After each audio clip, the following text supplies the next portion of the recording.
From the very first moment, the situation at Peterlee Police Station shows what happens when procedure is ignored.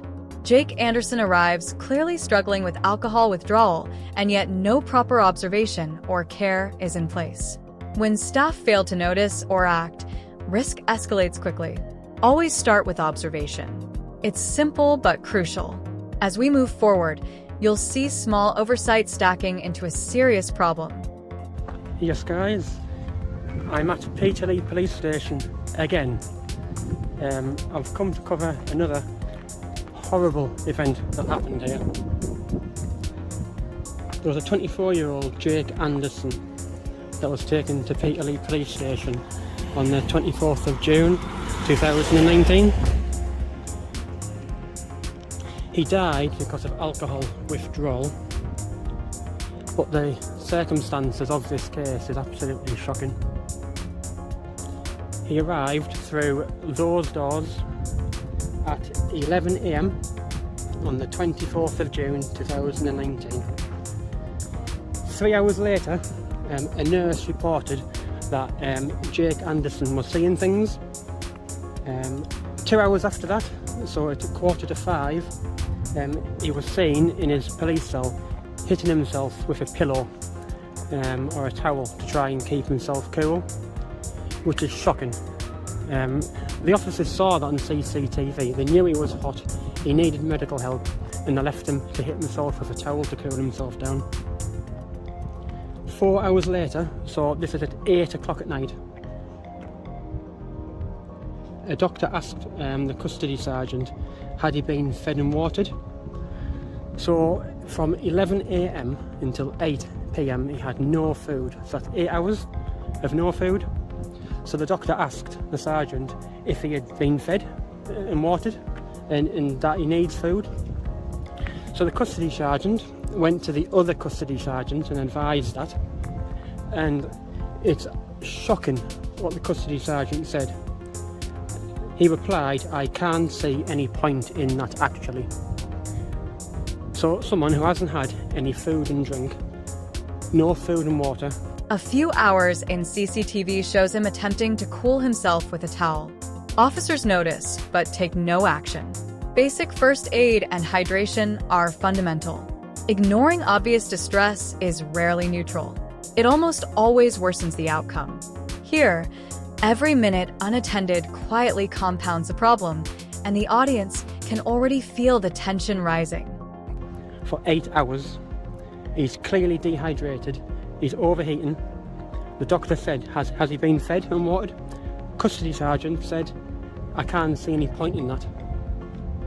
Absolutely shocking. And what happened after that was at 20 to 9, the doctor said he was fit to be detained. So he didn't have an assessment all the way from 11 AM until 20 to 9 at night, until he was confirmed that he was allowed to be detained. Absolutely terrible. What should have happened is he should have been put on level 3 watch. He should have been put on level 3 watch, and he wasn't. So it all started again at 20 to 10 at night. He was seeing things yet again. He was seen at 10 to 10 drinking from his cell pillow, because obviously he was hallucinating. He hadn't had anything to drink for nearly 9 hours.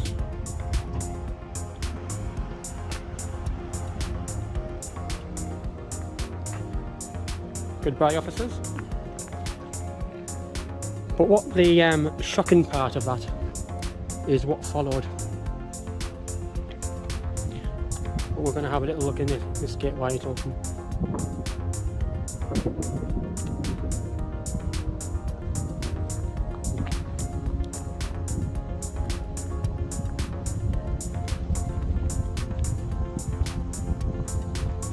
So the shocking part of what followed was at 11:30 at night, he was seen face down in his cell.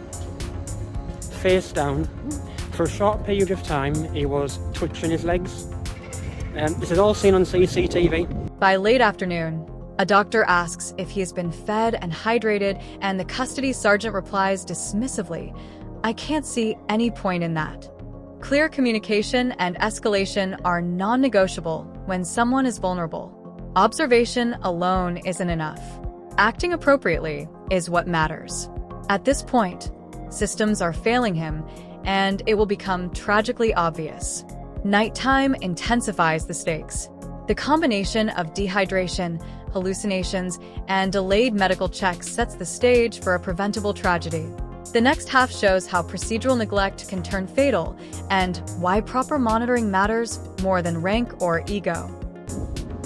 His legs were twitching, and at 11:30 he stopped twitching, and he was unresponsive for half an hour. So this was at just after 2 minutes past midnight. He hadn't moved for 21 minutes.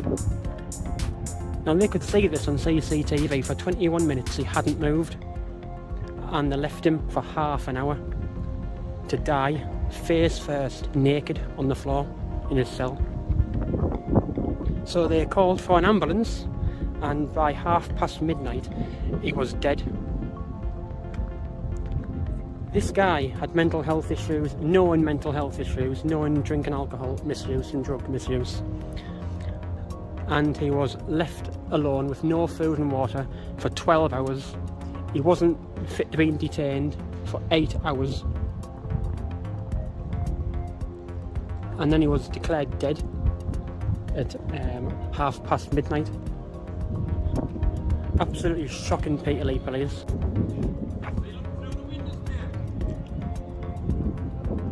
Sorry? No, you're filming us, bro. Why have you been looking through the cell window? Looking through the cell window? Yeah, the cell window there. I didn't go anywhere near the cell window. Well, I've just been talking to a bloke in that cell. Somebody's looked through and you're the only person out there. What exactly are you doing here? Why? What is any reason? Is it for a vlog? Yeah, it's for a vlog, yeah. Right. Okay, what vlog is it? I can't tell you that. Right, well, you're entitled to do that, right? But I will advise you, right, don't go anywhere over that fence and tamper with them windows, right? Because you're the only person out here, okay? Stop shouting. So I'd advise you not to. Calm No, down. I'm just telling you, right? Shut out. Keep away from them windows, right? I wasn't anywhere near the windows. No, it wasn't. Right, well, you're being watched from up here. So keep away from the actual station. You're all allowed to film. Calm down. But keep away from them windows. Shut out. Okay? CCTV later captures him face down, twitching, clearly unresponsive for an extended period before any intervention. Quick recognition of these signs is essential. Delay here illustrates how even trained staff can make catastrophic errors when procedure is ignored. Calm observation alone isn't enough. Timely response is the key. Every second counts, and the tension is palpable. I think you need to chill out, mate, and stop interfering with the police station. I was nowhere near that window. There's a camera right there, check it. I was nowhere near it. Camera right there, look at us as well, mate. I was nowhere near the cell window. Fair enough, fair enough. No problem. Anything to say about Jake Anderson that was killed here? Jake Anderson's family. The idea is, isn't it? He died here. A sergeant left him on the floor, face first, naked to die. Anything to say about that? Please educate. Chill out.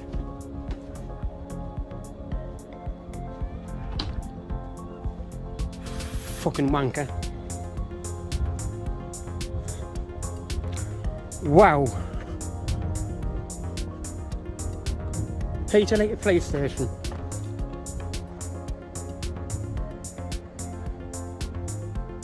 Disgusting thugs. Tyrants. Even after the unresponsive moments, care remains delayed.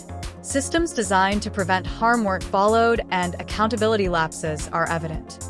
In situations like this, early escalation to medical staff, documenting needs, and checking welfare repeatedly can prevent outcomes like this. Observation, escalation, and documentation. These simple steps are underlined by this case. The audience sees clearly that competence matters far more than authority. What an absolute tyrant. Did you hear him? He didn't have a clue who Jake Anderson was. Didn't have a clue. Didn't give a shit. Then he said, "I'm glad that you're educated." Yeah, that is the whole point of this. The whole point is education, education, education. People don't hear about these stories, and the police don't give a shit. He didn't give a fuck. Didn't know who Jake Anderson was, and when I told him what happened to Jake Anderson here, he said, "I'm glad that you're educated." He didn't give a shit. Tyrant scum, Peterlee Police. Yet again. Tyrants, corruption, scum, Peterlee Police Station. I'm going to leave it there. By midnight, he is dead. The consequences of earlier inaction are undeniable.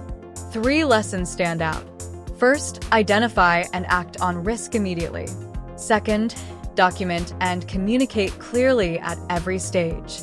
Third, don't rely on rank or uniform to manage vulnerable people.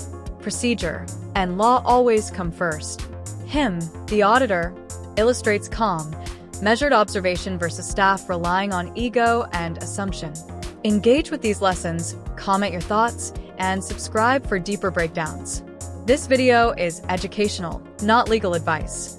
Always check local laws. Peace out.